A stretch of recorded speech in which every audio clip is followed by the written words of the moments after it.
गुरु पूर्णिमा 2021 इसी बारे में आज हम सभी इस वीडियो में जानेंगे। गुरु पूर्णिमा कब है, साथ ही साथ जानेंगे गुरु शिष्य से जुड़ी हुई कुछ पुराणों में रोचक कथाएं हैं उनके बारे में, जिससे हम सभी को बहुत कुछ सीखने को मिलेगा। और शुभ मुहूर्त क्या है गुरु पूर्णिमा के दिन के लिए, कब हमें पूजा करनी है और क्या महत्व है, ये सब कुछ जानेंगे। तो इसीलिए वीडियो को अंत तक जरूर देखिए और कमेंट में लिखिए ओम गुरुभ्यो नमः। अपने गुरु जी को याद करते हुए आपके मन में एक बात जो आती हो, जो आपके जीवन भर लगता है कि काम आ रही है, वो ज़रूर लिखें।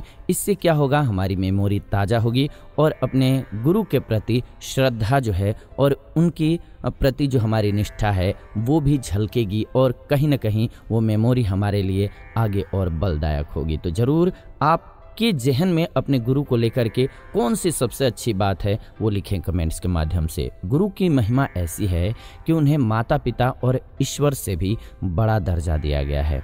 ईश्वर जब मनुष्य के रूप में अवतार लेते हैं तो उन्हें भी गुरु की ही आवश्यकता होती है। आपने जितना भी वेद अध्ययन किया होगा तो देखा होगा। गुरु पूर्णिमा के अवसर पर बहुत ज़रूरी है कि हम सभी कुछ रोचक कथाएं कह सकते हैं, इनको जाने। तो आइए सबसे पहले कुछ कथाओं को सुन लेते हैं, फिर आपको हम शुभ मुहूर्त और तारीख बताएंगे।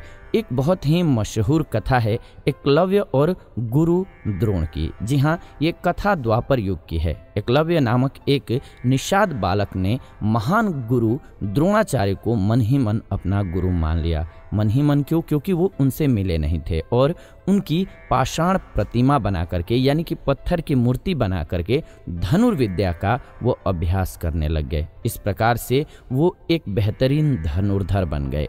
एक बार जब द्रोणाचार्य ने एकलव्य को धनुर्विद्या का अभ्यास करते हुए देखा तो वो स्वयं चौंक गए कि इतना सटीक अभ्यास कैसे कर पा रहा है ये बालक। द्रोणाचार्य ने एकलव्य से गुरु दक्षिणा के रूप में उनके दाएं हाथ का अंगूठा मांगा और एकलव्य ने प्रसन्नता से अपने गुरु के चरणों में अपना अंगूठा अर्पित किया। अब आपके मन में क्या आता है, इसको लेकर के बहुत सारी भ्रांतियां हैं कि क्यों द्रोणाचार्य ने मांग लिया था उनका अंगूठा।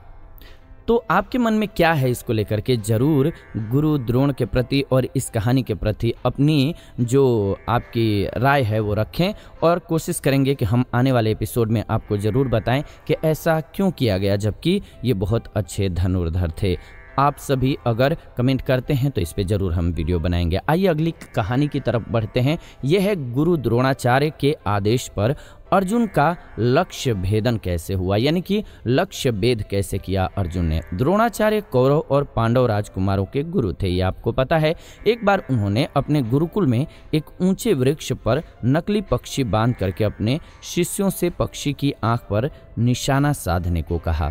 सभी राजकुमारों से पूछा गया कि उन्हें क्या दिखाई दे रहा है। सभी ने वृक्ष, पक्षी, आकाश, पत्ते, शाखाएं, इन सभी के बारे में बताया कि ये सभी हमें दिख रहे हैं। लेकिन उनके परम प्रिय शिष्य अर्जुन ने कहा कि मुझे केवल वह लक्ष्य दिखाई दे रहा है जिसे निशाना बनाने के लिए आपने आदेश दिया है, यानी कि पक्षी की आंख। गुरु अपने शिष्य अर्जुन के इस उत्तर से अति प्रसन्न हुए और अर्जुन लक्ष्य भेद में पूर्णतः सफल रहे। और इसको आप जानेंगे तो यूज कहाँ हुआ, आगे चल कर के इस अभ्यास का समझ सकेंगे। जब स्वयंवर था और मछली की आंख में मारना था तीर, उस समय जबकि देखना भी नहीं था, कहाँ देखना था तो नीचे तेल रखा हुआ था उसमें। ये कहानी आपने सुनी थी या नहीं, जरूर कमेंट करके बताइए। आगे बढ़ते हैं, जानते हैं आरुणि की गुरु भक्ति के बारे में। आरुणि ऋषि आयुध्योम्य का शिष्य था। एक बार आचार्य ने आरुणि को खेत में मेड़ जांचने के लिए भेजा। मेड़ एक ओर से टूट गई थी और वहां से पानी बह रहा था। आरुणि ने मेड़ बनाने का प्रयत्न किया, लेकिन लगातार हो रही वर्षा के कारण वह मेड़ बनाने में सफल नहीं हो पा रहा था। आखिरकार आरुणि गुरु के आदेश के पालन के लिए स्वयं खेत की मेड़ पर इस प्रकार से लेट गया कि पानी बहने से रोका जा सके। कई घंटे तक वह इसी प्रकार से लेटा रहा। बाद में जब आचार्य आयुध्योम्य और दूसरे शिष्य आरुणि को ढूंढते हुए वहां पहुंचे तो आरुणि की गुरु भक्ति देख आश्चर्य में पड़ गए। आचार्य ने आरुणि को अपने हृदय से लगा लिया। इसके अलावा एक कथा है कर्ण और परशुराम जी की। जी हाँ, गुरु परशुराम उस समय केवल ब्राह्मणों को शिक्षा दिया करते थे। कर्ण की पहचान सूत पुत्र की थी। ऐसे में कर्ण ने कोई उपाय न पा करके झूठ बोला और स्वयं का परिचय ब्राह्मण के रूप में देकर के परशुराम के शिष्य बन गए। एक दिन परशुराम अपने शिष्य कर्ण की गोद में सिर रख करके विश्राम कर रहे थे। उसी समय एक कीट आया और कर्ण की जांघ पर काटने लगा। गुरु के विश्राम में कोई खलल न पड़े, इसके लिए कर्ण ने अपनी जंघा को हिलाना तक मुनासिब नहीं समझा। कीट कर्ण की जांघ को कुरेदता रहा, जिसके कारण उसका रक्त तेजी से बहने लगा। इतने में गुरु परशुराम की नींद खुल गई।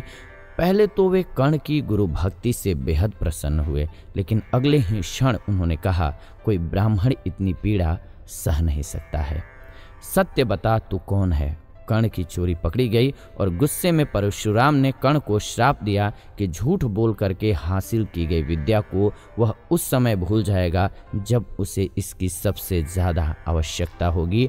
और ये नुकसान हुआ आगे चल करके कर्ण को। ध्यान रखिए कि कर्ण एक क्षत्रिय थे। आपको पता होगा कि ये अर्जुन के ही भाई थे और उसकी कहानी एक अलग है। आप कहेंगे तो वो भी हम आपको ज़रूर सुनाएंगे, और जिनको पता है आप सभी ज़रूर इस बारे में बताएं, कमेंट्स करें ताकि अन्य लोगों को भी पता चले, या तो फिर कमेंट करें तो हम उस पर वीडियो आने वाले दिनों में ज़रूर बनाएंगे।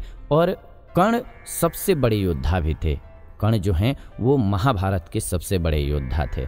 आइए आगे बढ़ते हैं। खैर, आज का जो सब्जेक्ट है वो गुरु शिष्य के लिए योगदान क्या रहा है और क्या रिलेशन रहा है, इसको समझने के लिए है। अंत में बताएंगे कि क्यों ऐसा जरूरी है। गुरु की आज्ञा से उनके ही साथ युद्ध करने के लिए कैसे राजी हुए भीष्म, ये भी जानते हैं हम सभी।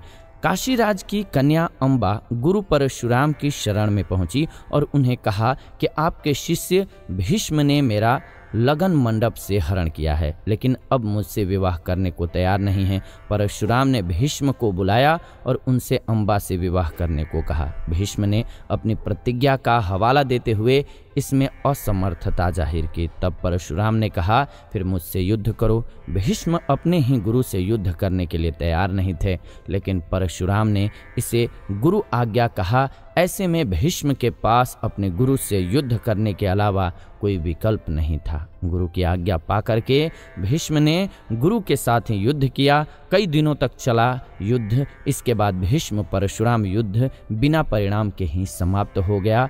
ये बाकी कथा आगे की है। तो गुरु को कितना महत्व दिया गया है ये आपने देखा। अब इतना महत्व क्यों दिया गया है, तो आज के भी युग का जो पढ़ते हैं आप, आचार्य चाणक्य और चंद्रगुप्त मौर्य के बारे में, वो भी आप सभी जानते हैं। और इस परंपरा का लाभ रहा है। हमारे जीवन में गुरु का बहुत महत्व है। चाहे आप कोई भी साधना ले रहे हों, कोई आप कार्य कर रहे हों, जीवन में बड़ा लक्ष्य है, तो उसमें गुरु का रोल बहुत महत्वपूर्ण हो जाता है। आप क्रिकेट देखते हैं तो उसमें कोच का रोल हो जाता है, और बहुत ज़रूरी होता है फॉलो करना। जब हम किसी गुरु को सही से फॉलो करते हैं तो हमारे जीवन का मार्ग भी बेहतर बन जाता है।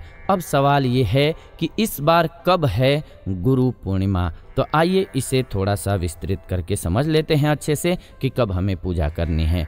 महाभारत के रचयिता महान ऋषि वेद व्यास जी का जन्म गुरु पूर्णिमा के दिन ही हुआ था। यही कारण है कि गुरु पूर्णिमा को व्यास पूर्णिमा भी कहा जाता है। इस दिन लोग ऋषि वेद व्यास अपने गुरु, इष्ट और आराध्य देवताओं की पूजा करते हुए उनका आशीर्वाद प्राप्त करते हैं। हमारे देश की प्राचीन परंपरा में गुरु को बहुत महत्वपूर्ण माना गया है। गुरु की महिमा ऐसी है कि उन्हें माता पिता और ईश्वर से बड़ा दर्जा दिया गया है। जैसा कि हमने स्टार्टिंग में ही आपको बताया, ईश्वर जब मनुष्य के रूप में अवतार लेते हैं तो उन्हें भी गुरु की आवश्यकता होती है।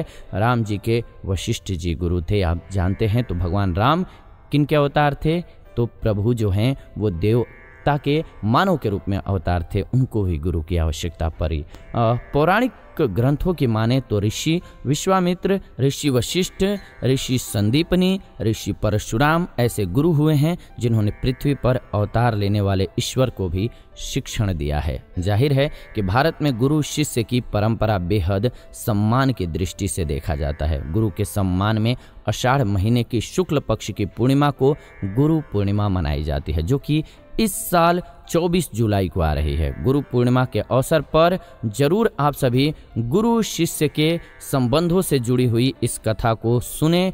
आपके जीवन में बहुत ज़्यादा इसका महत्व होगा और लाभ भी प्राप्त होगा। गुरु को याद रखते हुए जब हम किसी कार्य को साधते हैं और उनके बताए हुए रास्ते पर चल करके लक्ष्य को प्राप्त करते हैं तो उसकी खुशी अलग ही होती है। तो गुरु शिष्य की परंपरा को भी आप अच्छे से समझ गए होंगे। पूर्णिमा की तिथि जो स्टार्ट होगी वो 23 जुलाई को सुबह 10:43 से स्टार्ट हो जाएगी और 24 जुलाई की 8:06 तक रहने वाला है।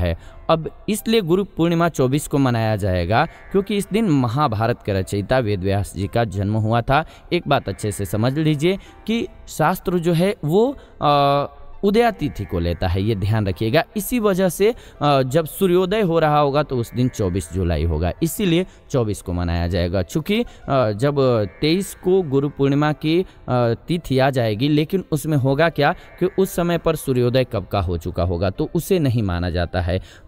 पूजा के लिए वो दिन शुभ माना जाता है जब सूर्योदय ही उसी घड़ी में हो, तो इसीलिए 24 को मनाया जाएगा गुरु पूर्णिमा। तो आपका जो कन्फ्यूजन होगा कि गुरु पूर्णिमा 23 को है या फिर 24 को, वो भी हम इसी वीडियो के साथ ही दूर कर दिए। फिर भी आपके मन में कुछ सवाल है तो लिख भेजिए कमेंट्स के माध्यम से, हम आने वाले दिनों में उस पर भी वीडियो बना देंगे ताकि आपको उसका भी लाभ मिल सके। फिलहाल आज की ये वीडियो रही, उम्मीद है आपको वीडियो पसंद आई होगी। ऐसी ही जानकारीपूर्ण वीडियो इस चैनल के माध्यम से हम लेकर के आते रहते हैं। ऐसी जानकारीपूर्ण वीडियोज के लिए चैनल को सब्सक्राइब कर लीजिए, बेल नोटिफिकेशन को ऑन कर लीजिए ताकि नई वीडियो आपको सबसे पहले मिले। फिलहाल ये वीडियो आप सभी देख रहे हैं जीवन जीने की कला स्पिरिचुअल चैनल के माध्यम से। इस वीडियो को अंत तक देखने के लिए दिल से धन्यवाद। विदा लेते हैं इस वीडियो से, जुड़ेंगे नई वीडियो में नई जानकारी के साथ। तब तक खुश रहें, आनंदित रहें। जाते जाते प्रेम से कमेंट में जरूर लिखें ओम नमः शिवाय, हर हर महादेव।